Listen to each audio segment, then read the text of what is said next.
अक्सर लोग मिलते हैं और पूछते हैं कि मैं तुम्हारे धर्मों का विरोध क्यों करता हूं। उसके पीछे एक ही कारण है कि मैं तुम्हें सुखी करना चाहता हूं और तुम्हारा सारा धर्म दुखवादी है। वो तुम्हें दुखी रखता है, ऊपर ऊपर से तुम्हें भ्रम बनाए रखता है कि तुम सुखी हो। तुम बताओ, तुम जिन भी धर्म शास्त्रों को पढ़ते हो, जिन भी धर्म गुरुओं को मानते हो, क्या वो तुम्हें इस भ्रम में नहीं रखते कि ये उपाय करो और भविष्य में तुम फ्यूचर में स्वर्ग जाओगे, मरकर तुम्हें वैकुंठ मिलेगा, मुक्ति मिलेगी, एक शाश्वत जीवन मिलेगा, एक ऐसा स्वरूप मिलेगा जो बीमार नहीं होता, जहां मृत्यु नहीं घटित होती, जहां अप्सराएं होती हैं सुंदर सुंदर, उनसे तुम्हारी शादियां होंगी। इन्हीं स्वप्नों में तो जीते हो। यानी तुम्हारा सारा सुख मरने के बाद हो गया। पूरा जीवन उपाय करे जा रहे हो पागलों की भांति। समझ ही नहीं आ रहा क्यों करे जा रहे हो। तो जो जीवन, जो आज का धर्म तुम्हें यह बताता है कि तुम्हारा सुख मृत्यु पर्यंत किसी और लोक में, किसी और जन्म में है, तो उसने ये नहीं कह दिया कि तुम्हारा ये जन्म, ये लोक केवल और केवल दुख है। लेकिन तुम्हारा तो ध्यान ही नहीं गया कभी इस ओर। तुमने तो सोचा ही नहीं। अपने अपने धर्म स्थल गए, तिलक लगाए, टोपी पहनी और नाच कूद लिए। तुम खुश हो गए, तुम्हें लगता है जीवन मिल गया, तुम्हें लगता है शाश्वत आनंद मिल गया। नाम रखते हो तुम ईश्वर का सच्चिदानंद और खुद रहते हो दुखों में। एक करोड़पति का नौकर भी मजे से जिंदगी जीता है क्योंकि उसे भी भरमार तनख्वाह मिलती है, और सच्चिदानंद के अंश होकर तुम दुखवादी रहते हो। इसका मतलब कि जिसको तुमने सच्चिदानंद माना है वो किसी गलत व्यक्ति को मान लिया है। सच्चिदानंद तो वो है, लेकिन जो है, अगर तुम उसी के अंश स्वयं को पहचान जाओ तो तुम भी सच्चिदानंद हो, तुम भी आनंद मगन रहोगे। और जो आनंद में है उसे सुखी होने के उपाय करने हैं, उसे कहीं जाना है, उसे कुछ पाना है, उसे भविष्य में सुखी रहना है। नहीं, सीधी सादी भाषा में तुम्हारा सभी का धर्म दुखवादी है और मैं इसीलिए ही इसका विरोध करता हूं, क्योंकि मेरा मतलब केवल तुमसे है। मेरा मतलब तुम्हारे किसी धर्म से नहीं है। और मैं चाहता हूं कि तुम धर्मों को भी भूलो और थोड़ी देर के लिए परमात्मा को भी भूल जाओ। पहले स्वयं को देख लो। स्वयं तुम कुछ सुखी होगे तो कहीं जाओगे तो वहां सुखी से रहोगे ना। तुम यहीं दुखी हो। तुमने जीवन को ही नहीं समझा। केवल दुख ही दुख, केवल कल्पनाएं, केवल स्वप्न। भविष्य में सुखी होंगे।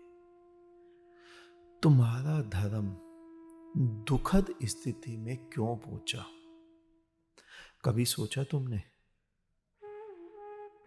कि इसकी यह स्थिति कैसे हो गई? क्योंकि जब धर्म बना होगा तब तो दुखद ना होगा।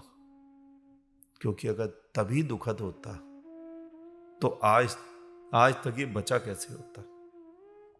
आज तक किसी ने भी इसे संभाला क्यों होता? धर्म जब बना था तब ठीक ही था। तब कोई ना कोई इससे पहुंचा होगा, उसी ने बनाया, बिल्कुल ठीक बनाया। लेकिन जिन्होंने तुम्हारे धर्मों की ध्वजाएं पकड़ी, वो ना तो स्वयं जीवंत थे और ना ही तुम्हें जीवंत कर पाए। आज जो तुम धर्म की ध्वजा को पकड़े हुए हो, आज ना तो तुम जीवंत हो, ना धर्म ध्वजाएं जीवंत है, ना शास्त्र जीवंत है, और ना ही तुम्हारा कोई बुद्ध जीवित है, और ना ही तुम्हारा कोई भी ऐसा पुरुष जो तुम्हें जीवित धर्म सिखाता हो, तुमने उसको पकड़ा हुआ है। तुम्हें जीवित धर्म सीखना था। जीवित हो तुम, जीवित रह के तुम्हें जीवित धर्म दे सीखना था। जीवंतता में जीवन को जीना था। लेकिन नहीं, तुमने धर्म को कुछ और ही समझ लिया।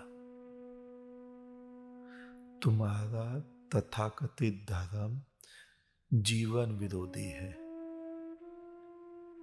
वो जीवन के विरोध की बात करता है और मैं तुम्हारे जीवन की बात करता हूं।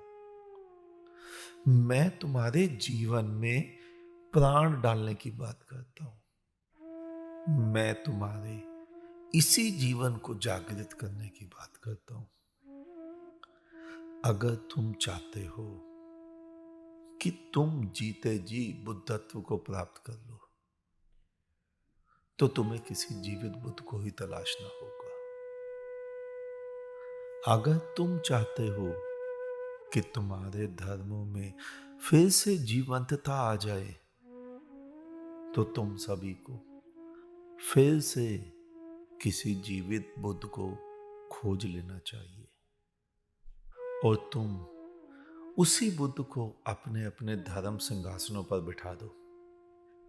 वही तुम्हारे धर्मों में फिर से प्राण फूंक पाएगा। नहीं तो ये परंपराएं बन गई हैं। हिंदू एक परंपरा है, मुस्लिम एक परंपरा है, सिख, जैन, बौद्ध, पारसी सभी भिन्न भिन्न परंपराएं तो हैं। धर्म धर्म का इनसे कोई लेना देना नहीं है। धर्म जीवन में होता है, धर्म मनुष्य में होता है। धर्म मनुष्यों में नहीं होता है, मनुष्य में धर्म होता है। दोबारा समझो इस पंक्ति को। बुद्ध में धर्म था, मोहम्मद में धर्म था, जीसस में धर्म था, नानक में धर्म था, कृष्ण में धर्म था। तभी तो कृष्ण ने कहा सर्व धर्मान परित्यज्य, सब धर्मों को छोड़ दो। मैं जो धर्म हूं, इस धर्म को अपने अंदर अंगीकार कर लो, तुम स्वयं धार्मिक हो जाओगे। धर्म मनुष्यों में नहीं होता, समाज धार्मिक नहीं होता। धर्म मनुष्य में होता है, धार्मिक मनुष्य होता है। तुम जो ये धारणा पाले हो ना, समाज धार्मिक है, दुनिया धार्मिक है, तुम्हारी उसी धारणा के नतीजे हैं। तुम देखो, तुम गूगल कर देखो, आज पूरी दुनिया धार्मिक है। दुनिया में तकरीबन 15% लोग ऐसे हैं जो किसी धर्म को नहीं मानते, लेकिन वो भी ये मानते हैं कि हम किसी को नहीं मानते। यानी वो भी किसी को तो मानते हैं, किसी विचारधारा को तो मानते हैं। ये विचारधारा हो गई उनकी कि ईश्वर नहीं है। बाकी 16% हिंदू, कुछ ईसाई, कुछ सिख, कुछ जैन, 365 प्रकार के धर्म है दुनिया में। 3600 से ऊपर छोटे छोटे उपधर्म, विचारधाराएं हैं दुनिया में। सभी मानते हैं किसी को। तो क्या दुनिया धार्मिक? अगर धार्मिक, तो इतने उपद्रव क्यों? अगर धार्मिक, तो इतने लड़ाई दंगे क्यों? इतनी अशांतियां क्यों तुम्हारे मनों में? मैंने पहले भी तुम्हें समझाया था, गूगल करो, देखो 8 लाख व्यक्ति प्रति वर्ष आत्महत्या कर कर अपनी जान गंवाते हैं। सारे धार्मिक, फिर भी मर रहे हैं। और तुम ये मत समझना कि जो व्यक्ति कहता है कि मैं ईश्वर को नहीं मानता वही आत्महत्या कर रहा है। मैक्सिमम वो आत्महत्या कर रहे हैं जो ईश्वर को मानते हैं, जो किसी न किसी धर्म से जुड़े हुए हैं। तो ये धर्म नहीं है, ये परंपराएं हैं, ये विचारधाराएं हैं। और विचारधाराएं और परंपराएं हमेशा ही मृत होती हैं, उनका जीवन से कोई लेना देना नहीं होता है। एक व्यक्ति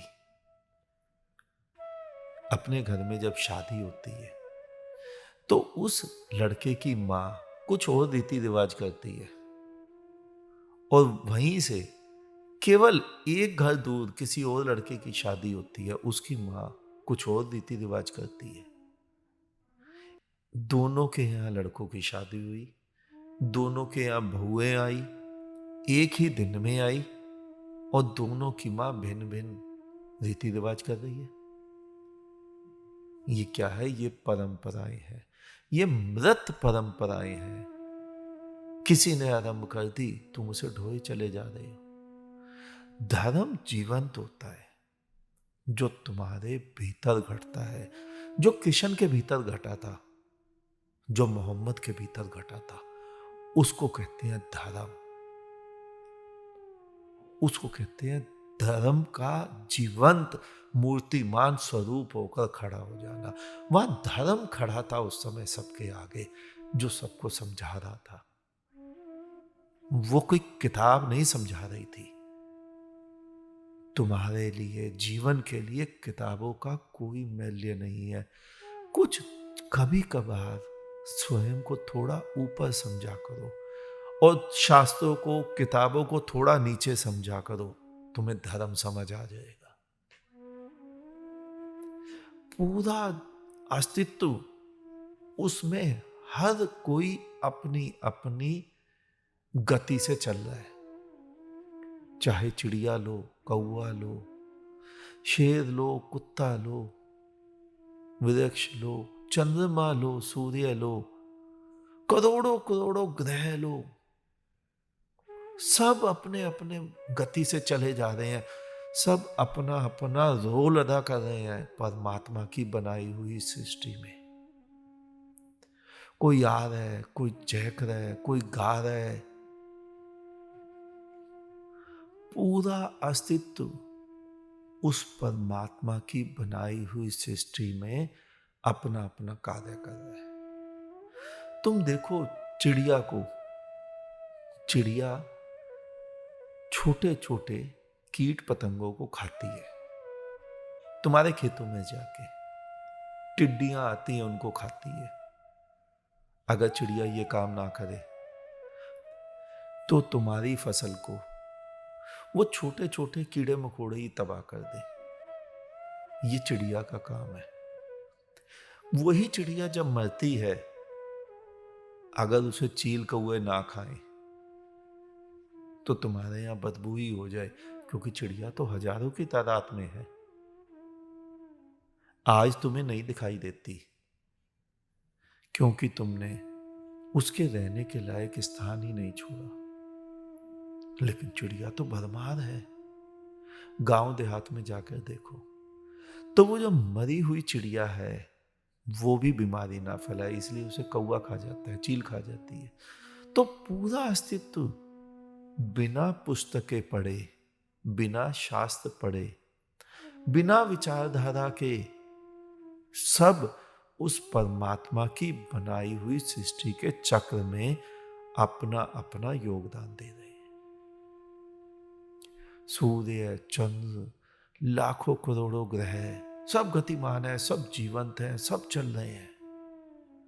एक मनुष्य ऐसा है जिसे जीवन जीने के लिए, जिसे जीवन में जीने के लिए किताबें चाहिए, पुस्तकें चाहिए। वो उसके बगैर अपना जीवन नहीं जी पा रहा है। और उन्हीं पुस्तकों के कारण उसके अंदर आत्मग्लानि भर गई है।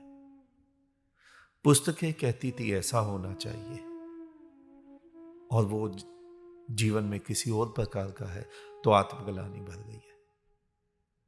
अगर तुम ही एक पुस्तक लिखो तो तुम तो उसमें पानी पीने के भी सिद्धांत ये लिखोगे ना कि पानी को उबाल कर ठंडा कर पीना चाहिए, या पानी को आरओ पीना चाहिए, आरओ फिल्टर से निकला हुआ, या पानी में क्लोरीन की गोली मिलाकर शुद्ध करो पहले टंकी को।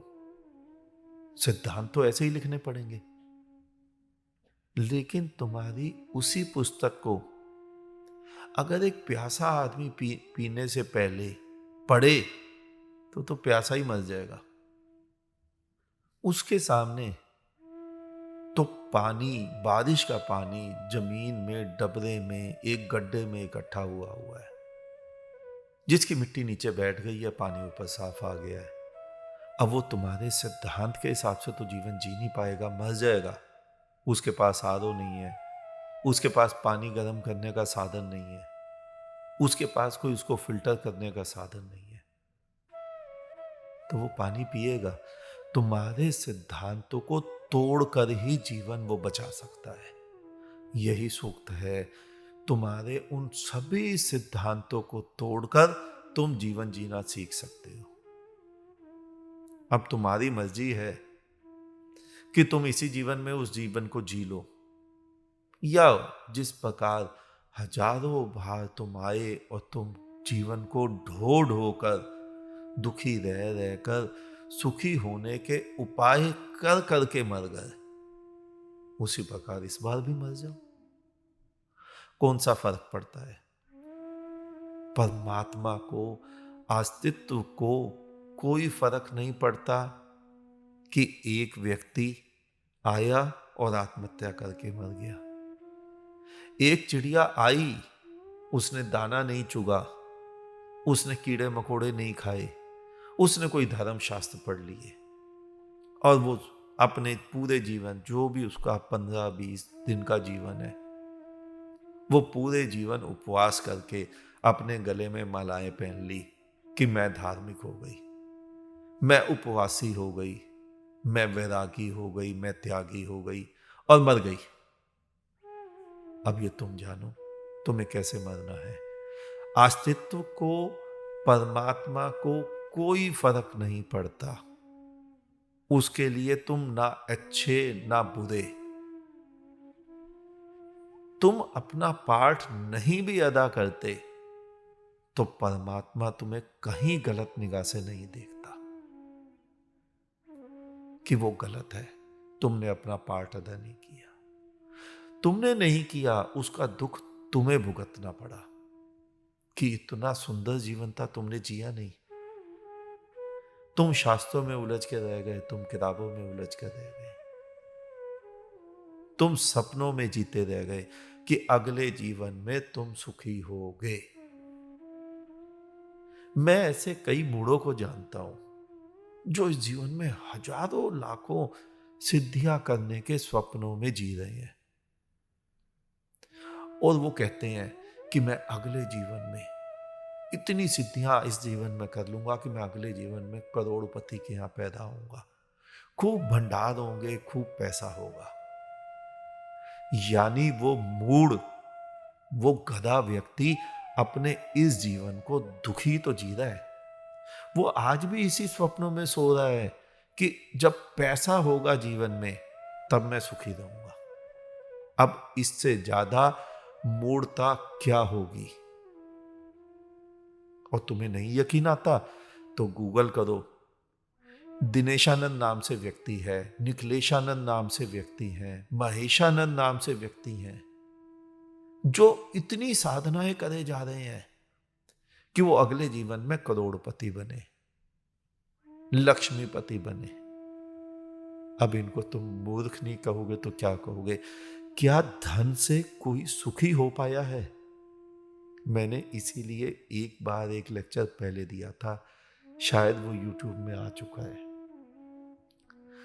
उसका टाइटल ये था, अमीर व्यक्ति जल्दी धार्मिक हो सकता है। ये क्यों रखा था? ये केवल इसीलिए रखा था, ये मत सोचना कि अमीर है तो धन चढ़ाएगा परमात्मा को तो धार्मिक हो जाएगा। नहीं, ये तो तुम्हारी मूर्खताएं हैं, ये तो तुम्हारे धर्म गुरुओं की चालें हैं। अमीर व्यक्ति जल्दी धार्मिक हो सकता है केवल इसलिए कि वो धन आने के बाद भी समझ चुका होता है कि इस धन का मेरे सुख से कोई लेना देना नहीं है। मैं तो दुखी का दुखी रह गया, क्योंकि अमीरों को तुम सुखी तो पाते नहीं हो। अगर सुखी पाते अमीरों को, तो अमीर सुखी होने के उपाय क्यों करता? वो जितना अमीर है उतना ज्यादा सुखी होने के उपाय करे जा रहा है। तुम 10,000 कमाते हो, तुम 200 रुपए महीने के उपाय करते हो। वो 50 लाख रुपए महीना कमाता है, वो 2 लाख रुपए महीने के उपाय करता है। तो अमीर व्यक्ति की आंख जल्दी खुल सकती है कि धन से सुख का कोई लेना देना नहीं है। उसे समझाया जा सकता है कि परमात्मा से भी तुम्हारे धन का कोई लेना देना नहीं है, धर्म से तुम्हारे धन का कोई लेना देना नहीं है। तो वो मूड इस भ्रम में जी रहे हैं कि इन साधनाओं सिद्धियों से वो अगले जन्म में अमीर घर में पैदा होंगे और वो सुखी हो जाएंगे। अगर ऐसे ही सुखी हुआ जाता तो सारे बुद्ध पुरुष वो तो दुखी थे। कितने बुद्ध पुरुष थे जिनके पास करोड़ों अरबों की संपदा इकट्ठी किए बैठे थे। तुम्हारे धर्म गुरुओं के अलावा और तुम्हारे धार्मिक स्थलों के अलावा। तुम बुद्ध को देखो, महावीर को देखो, वो तो राजपाट छोड़कर आ गए थे। चाहे राजपाट छोटा था, बड़ा था, लेकिन एक वैभवपूर्ण, एक सुविधापूर्ण जीवन तो था। सबको लात मारे आए। तुम लोग जीसस को देखो, मोहम्मद को देखो, नानक को देखो, उन्होंने भी तो धर्म को पाया। क्या धन से सुखी हुआ जाता है? अगर धन वाले को ही तुम सुखी बोलो तो तुम उन्हें तो दुखी मानना पड़ेगा तुम्हें। लेकिन तुम्हें भी पता है, ना तो दुखी नानक थे, ना दुखी कबीर थे, ना दुखी मोहम्मद थे, ना दुखी जीसस थे। उन्होंने तो जीवन को जिया, उस परमात्मा, उस खुदा के दिए हुए जीवन को आनंद पूर्वक जिया और खुदा को याद करते करते जिया। लेकिन तुम समझ ही नहीं पाए। तुमने सारे धर्मों की बागडोर दुखवादियों के हाथ में दे दी। उन्होंने धर्म को दुखवादी कहकर प्रायोजित किया, ताकि उसके पीछे कारण था कि तुम्हें सुखी होने के स्वप्न दिखाए जाएं, सुखी होने के भ्रम में भरमाया जाए। यही कारण था। इसीलिए मैं तुम्हारे उन सभी धर्मों का विरोध करता हूं, क्योंकि वो तुम्हें सुखी नहीं कर पाए। और मैंने कोई तुम्हारे लिए कोई नए शास्त्र नहीं रचे हुए हैं। कोई नया धर्म प्रायोजित करने की मेरी कोई इच्छा नहीं है। मैं तो तुम्हें कह रहा हूं कि तुम आंख खोलकर स्वयं को देख लो। तुमने मेरी वेबसाइट देखी होगी, उसमें आगे ही लिखा है, तू जाग जा और तू भाग जा। तेरा मेरा काहे का रिश्ता? और रिश्ते तो तभी होंगे ना जब दो हों। दो होंगे तो कहा जाएगा ना दोनों सगे भाई हैं। दो होंगे तो कहा जाएगा ना एक गुरु एक शिष्य। दो होंगे तो कहा जाएगा ना एक भगवान एक भक्त। दो होंगे तो कहा जाएगा एक बुद्ध एक अबुद्ध, एक ज्ञानी एक अज्ञानी।